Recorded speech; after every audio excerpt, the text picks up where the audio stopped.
So I want to start tonight with a story, because I came upon this week a midrash, an amazing midrash that I have to share.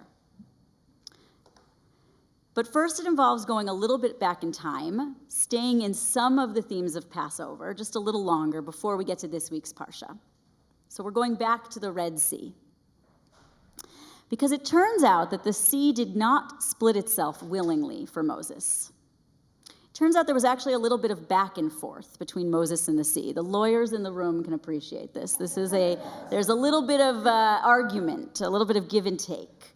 Moses is telling the sea to split, and the sea is trying everything in its power to stay as it is and not bend to Moses' will. I think it's helpful in this reenactment that we're about to do to really anthropomorphize the sea. To imagine that the act of splitting itself in two is probably quite uncomfortable and that it takes a great effort. It's not an easy undertaking. The sea's first argument is, I was created before you. In the days of creation, the waters were created on the second day, and human beings weren't created until the sixth day. So I don't have to do what you tell me to do. You can imagine like a nah.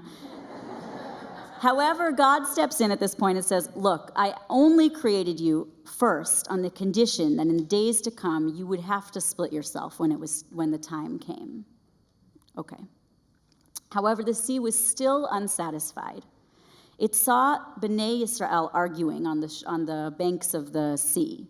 If you remember, they were complaining. They were, right in that moment, they didn't go into the sea willingly. And the sea said, I'm supposed to split for you, and you can't even get your act together as a unified force. Are you taking this seriously?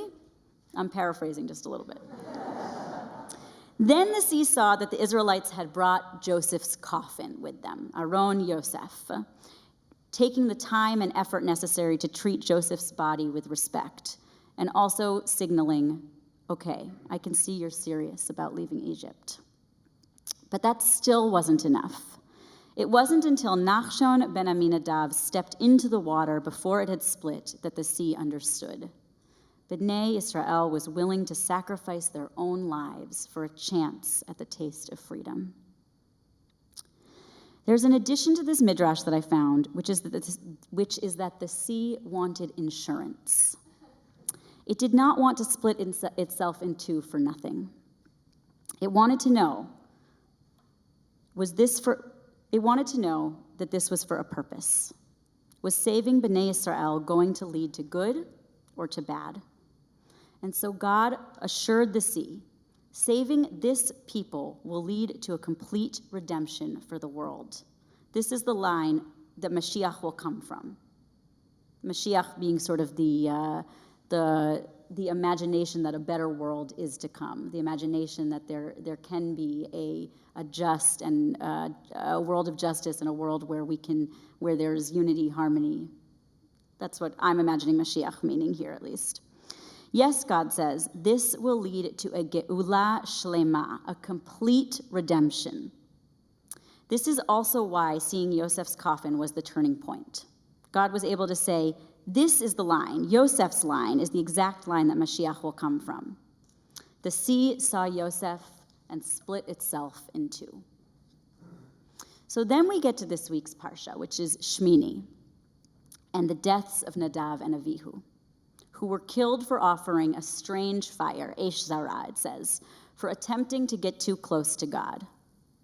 What we know from the Parsha is that God asks for Nadav and Avihu's offerings, and when they come into the Mikdash, into the Holy of Holies, the offering they bring is deemed unacceptable, and they die in a flash of fire. It's a strange scene. There's not much more explanation than what I just said. Did they try to see God when we read just recently in the Torah reading for Passover on Kitisa, Lo Yireni Ha'adam V'chai, no person shall see my face and live? Were they trying to sort of get around that in some way? Is it some kind of edict trying to tell us to offer what's in our hearts, as we remember from Parshat Truma, that every person should bring the gift that's in their heart, but don't go too far, maybe this is saying? I don't know. It's in many ways an infuriating, completely unfair scene. So here comes the midrash that I found this week that I just thought was incredible. The sea hears this news and begins crying out, angry that it split itself for Israel to walk through, only to lead to this, to these two senseless deaths. The sea seems to be saying, you promised me. You promised a complete and total redemption, a geula shlema, a better world to come. Wasn't my splitting supposed to usher in this better world now? And now Nadav and Avihu have died just for trying to get closer to God. It's such a relatable feeling. I was thinking of this. Let's take something that's happening right now. I was thinking of this week. I mean, I found the midrash this week, but I was also thinking of it this week. Yesterday, last night, in fact, Ron DeSantis signed a ban on abortion after 6 weeks into law. 6 weeks. Many people do not even know they're pregnant at 6 weeks. It is hard to state how constrictive and life-threatening this is. Not to mention what it might mean for people experiencing miscarriage or ectopic pregnancies, which are already an extremely difficult experience, and now there's this additional fear of you or your doctor's life being in danger as you're receiving care. And I actually also just learned that if you are a victim of rape or incest, you need a note to your doctor to say that you, in order to receive an abortion post 6 weeks. I mean, it's infuriating and unfair, right? Incredibly horrible. Also, this week,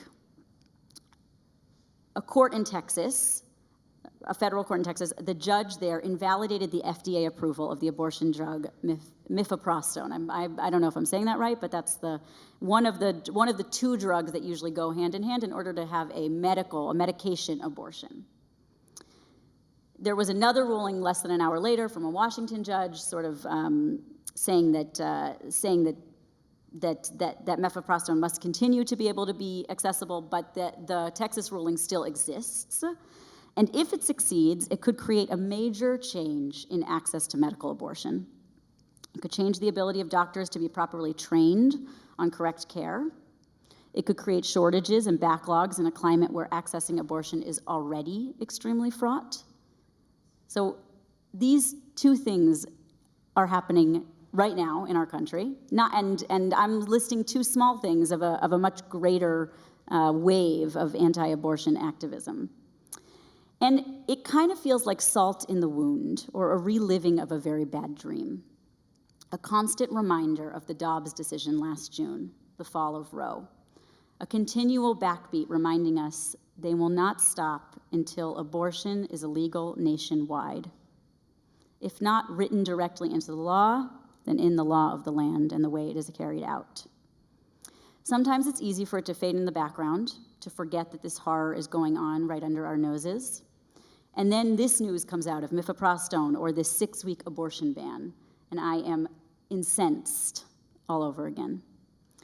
And it feels especially cruel somehow that Roe was passed into law in 1973, the same year that we have been lifting up and celebrating all year in remembrance of our 50th. Each month, we get to commemorate our 50-year history, a little bit more, and all the while, in the background of our celebration, there's also a hum and excitement of our next 50 years. But for Roe, we don't get to do that. At least right now, there's no next 50. All of which to say, I would not blame anyone who worked toward Roe in 1973 for crying out in despair, for saying, we did all of this for the promise of a better world for women, for people who give birth. For a geula shlema, we did this so that we could start seeing the world to come exist now, so that we could start seeing the seeds of a better future right now.